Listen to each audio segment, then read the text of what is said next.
Well, hey guys, Pastor Steve here. I just wanted to share another meditation with you from Scripture. Today I've been meditating in the book of Daniel, and I was just thinking that with our current, country and political climate and world climate, now it might be a good time just to look back at one of the great political leaders in biblical history. So I was meditating in Daniel chapter 1, and Daniel was taken from his home as a young boy, and because of his natural intelligence and giftedness and appearance, he was placed in the king's palace. And so he is serving there. And in verse 8 of Daniel 1, the scripture says, Daniel determined that he would not defile himself with the king's food or with the wine he drank. So here we have Daniel as a young man, separated from family and friends, for all intents and purposes, abandoned by his God. The God that he depended on, that his family depended on, had allowed him to be taken into captivity, had allowed him to be separated from his family permanently. This was irreversible for the rest of his life. So Daniel had no hope of being reunited with his family. He had been taken from his home,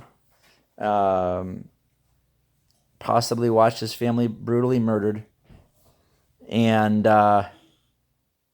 he goes into a land of a powerful king with a powerful people, and he determines that he would not defile himself. Here you see Daniel choosing to honor God in the midst of epic pain and suffering, choosing to honor God when disaster was the meal for this time of life. Insecurity, anger, frustration, pain,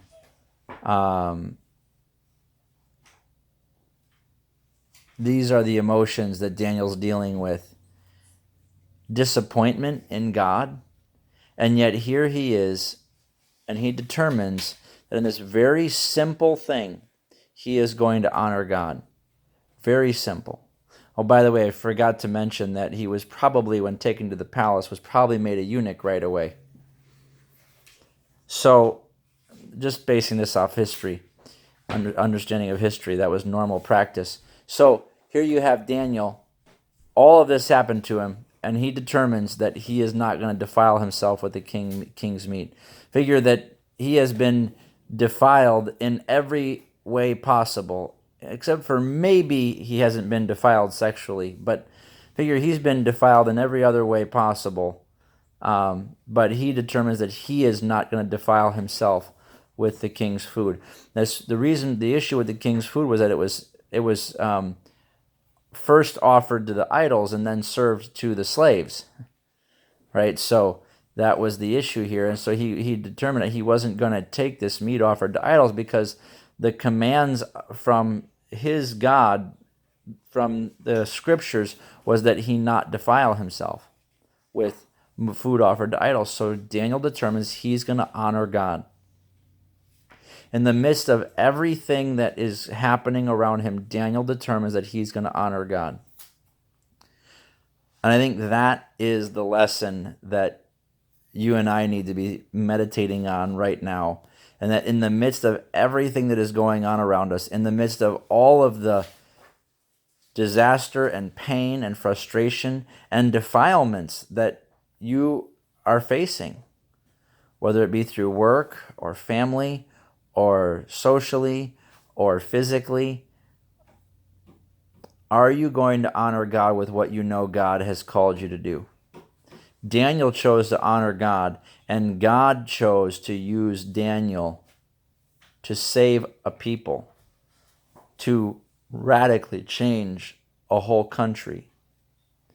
And because the country, the power of the country, to impact the world. So then the question is, what are you going to do to choose to honor God? Don't worry about how God's going to use you. Leave that up to God. Daniel wasn't worried about how God was going to use him. As far as he knew, he was a slave in the king's household. Yet he chose to honor God anyway. So no matter where you're at, no matter what you're doing, are you going to choose to honor God with what you know God's called you to do? Leave the results up to God. Let God decide how he's going to use you, but you choose to honor the Lord. This was the example of Daniel, and I hope and pray that it's the example of many of God's people in our time and our place today. I hope you have a great day in the Lord. I hope this is an enjoyable meditation for you.